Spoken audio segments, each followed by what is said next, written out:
Hello, good evening, welcome back to my new organic video. কালকে কোনো video post করা হয়নি কারণ কালকে অর্ডারের একটা প্রেশার ছিল, তো সেই জন্য আর কোনো ভিডিও করে উঠতে পারিনি।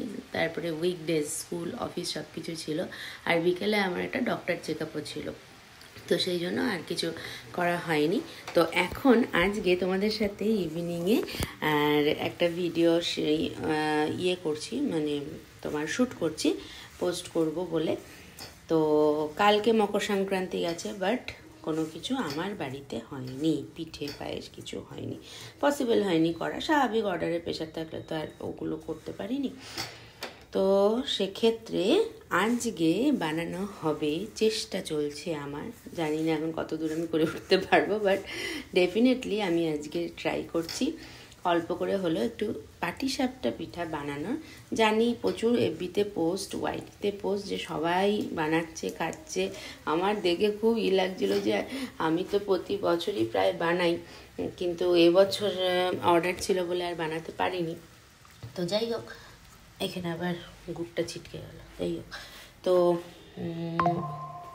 আমার না গ্যাসে কিছু পড়লে পরে খুব খুঁতখুঁতে, মানে আমি রান্না করি আর মুছতে থাকি। আমার মতন কে কে এরকম গায়ে গ্যাসে কিছু পড়লেই মুছতে থাকি? গ্যাস একদম নোংরা করে কাজ করতে আমার ভীষণ অস্বস্তি লাগতে থাকে। যাই হোক, তো আজকে পিঠে বানাবো বলে আমি ডিসাইড করেছি, সময় করে উঠেছি যে আজকে আমি বানাবই। তো সেই জন্য দেখো এখানে গুড় জাল হচ্ছে। 1 সেকেন্ড, জাস্ট গুড়টা জালে বসিয়েছি, চা করলাম, সন্ধ্যা দিলাম। এখনও অনেক জামা কাপড় ভাঁজ করা বাকি, বাসন ফাসন তোলা হয়েছে। রাতের আজকে ডিনার যে কি হবে তাও আমি জানি না, মানে এখনো ডিসাইড করিনি, প্রি প্ল্যান কিছু নেই। বেদ, কি করছিস? আচ্ছা, আমি পড়িয়ে দিচ্ছি, দাঁড়া।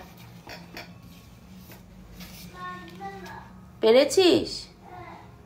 ঠিক আছে।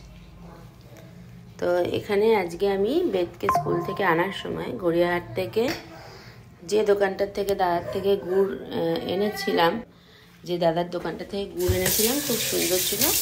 আবার সেই দাদার দোকানটা থেকেই গুড়টা এনেছি। সত্যি এত সুন্দর গুড়টা, পুরো নরম, পুরো নরম তুলতুল, মানে পুরো নরম, মানে পাটালি যদি শক্ত হয় না, তোমরা দেখবে সেই গুড়টা কিন্তু অতটা টেস্টি বা ভালো হয় না।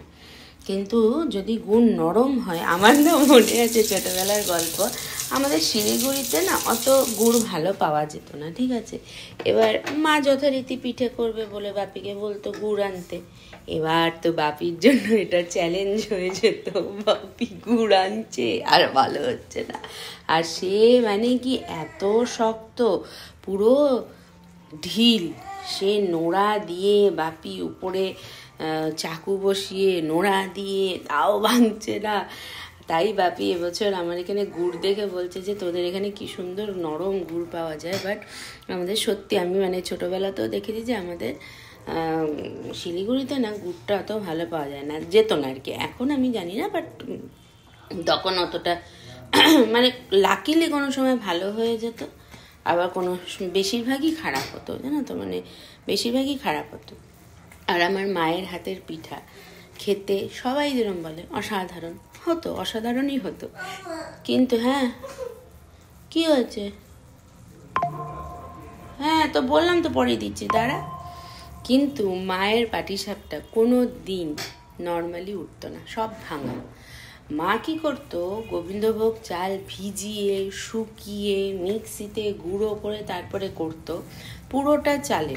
মানে এখন আমি এই ট্র্যাকে, এই লাইনে, মানে এই কুকিং লাইনে থাকতে থাকতে এত ওয়াইটি চ্যানেলের ভিডিও দেখে দেখে বুঝেছি যে তোমার চালের গুঁড়োর সাথে অল্প করে ময়দা, অল্প করে সুজি মেশাতে হয়। কিন্তু মা কোনো দিন আমি দেখিনি যে ময়দা বা সুজি মিশিয়েছে, শুধু চালের গুঁড়ো দিয়ে করতো।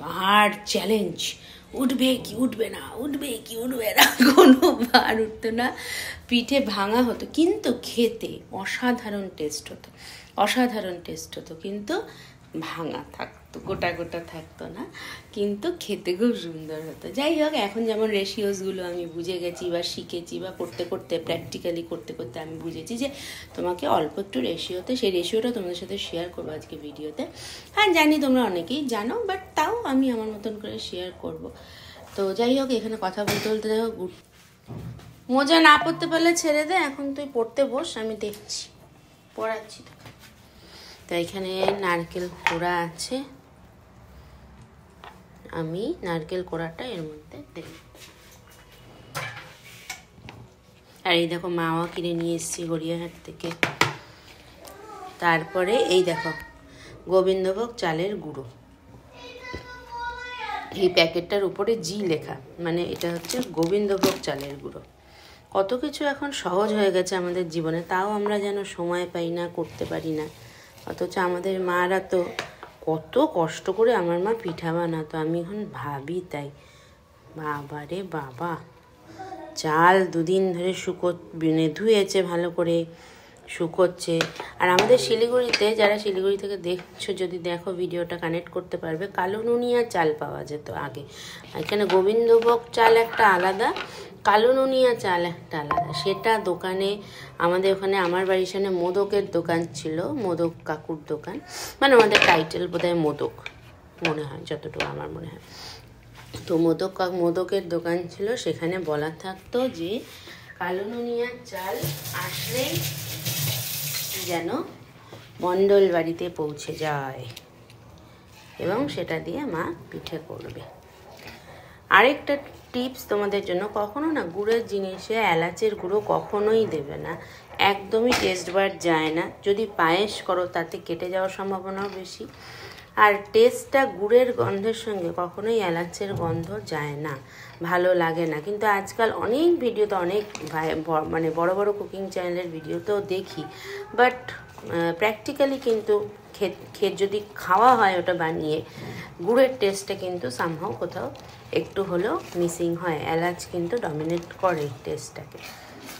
যাই হোক, আমার এটা পাক হোক, ততক্ষণে আমি তোমাদের হচ্ছে রেশিওটা, ঠিক আছে, আসছি।